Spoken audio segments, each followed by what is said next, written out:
तो चलिए एक छोटी सी कहानी के माध्यम से हम सीखते हैं कि हमें अपने पे डिपेंड कैसे रहना है। एक बार की बात है कि एक गांव में एक किसान रहता था और उन्होंने अपनी फसल लगाई थी, गेहूं की फसल की थी। किसान के परिवार में किसान था, उनकी वाइफ थी और उसी गांव में जहां पे उन्होंने जिस खेत में उन्होंने फसल करी थी गेहूं की, उस फसल में लगा हुआ था क्या, एक चिड़िया का घोंसला। चिड़िया में क्या था, तो एक चिड़िया थी, उनके 2-3 बच्चे थे जो उस घोंसले में रहते थे। बच्चे इतने छोटे थे कि वो अपना खाना अपना खाद्य पदार्थ जो भी होता है वो नहीं जमा कर सकते थे, नहीं इकट्ठा कर सकते थे। तो उनकी माँ ही उनके खाने की खोज में अक्सर निकला करती थी। एक दिन की बात है, किसान जो है वो गेहूं की फसल जब उनकी हो गई थी तो किसान और उसकी धर्मपत्नी आए उनके खेतों में और आ करके उन्होंने कमिट किया। जब फसल देखा कि नहीं पक चुका है तो उनकी वाइफ कहती है कि एक काम करती हूँ, कल मैं अपने भाइयों को बोलती हूँ और ये फसल में कटवा के ले जाऊंगी। ये बात किसने सुना? उन छोटे छोटे नन्हे मुन्ने चिड़ियों के बच्चों ने। उस बच्चों ने जब इन बातों को सुना तो उन्हें लगा कि अब उनका घर छिन जाएगा। आखिर किसी चिंता नहीं होगी, जिस घर में वो रह रहे हैं और कल को कोई किसान या कोई मजदूर आकर के उनकी फसल को काट लेगा, उनके घर को नुकसान पहुंचा देगा, फिर वो कहाँ जाएंगे? तो ये बात शाम को वो अपनी माँ यानी चिड़िया की मम्मी जो है उनसे कही कि मम्मी ऐसे आए थे किसान और उनकी पत्नी ने कहा कि कल वो अपने भाई को लेके आएंगे और फसल पूरी तरह से कटवा लेंगे।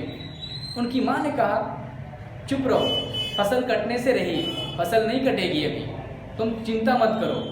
तो उसने कहा माँ ऐसा क्यों, फसल क्यों नहीं कटेगी? तो बात ऐसी हुई, उसने कहा ठीक है मैं देख लेती हूँ। तो बच्चों ने फिर देखा, 2 दिन बीत गए, 3 दिन बीत गए, 4 दिन बीत गए, सप्ताह दिन हो गया, लेकिन फसल नहीं कटी। एक दिन क्या होता है, फिर से बच्चे, चिड़ियों के बच्चे वो रहते हैं घोंसले में और तभी किसान और उसकी पत्नी आती है और उसकी पत्नी कहती है देखो ना फसल टूट जा रहे हैं, गिर जा रहे हैं, मैं काट नहीं पा रही, एक काम करते हैं कल मजदूर लेकर के आते हैं और फसल कटवा लेते हैं। किसान ने हाँ में सिर हिलाया, ठीक है।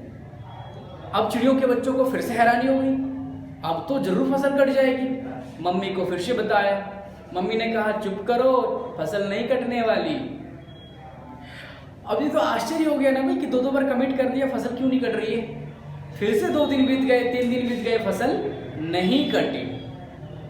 अब की बार क्या होता है, किसान अकेला आता है और जब आता है तो उसने देखता है कि उसके फसल बहुत बर्बाद हो चुके हैं। जो गेहूं के दाने हैं वो बर्बाद हो चुके हैं, नीचे सड़के गिर जा रहे हैं, चूहे खा जा रहे हैं। उनको लगा कि नहीं बहुत नुकसान हो रहा है। तो अब वो कमिट करते हैं कल मैं आऊंगा और अब मैं फसल खुद काटूंगा। बहुत रह लिए दूसरों के भरोसे, अब मैं फसल खुद काटूंगा। इस वक्त उस चिड़िया की माँ वही थी।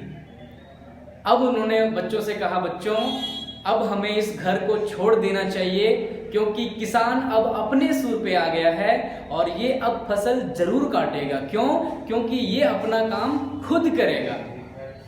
तो ये आप पे डिपेंड करता है कि आप अपना काम खुद करते हो या खुद करना चाहते हो या किसी दूसरे मजदूर या रिलेटिव्स के भरोसे बैठे रहना चाहते हो।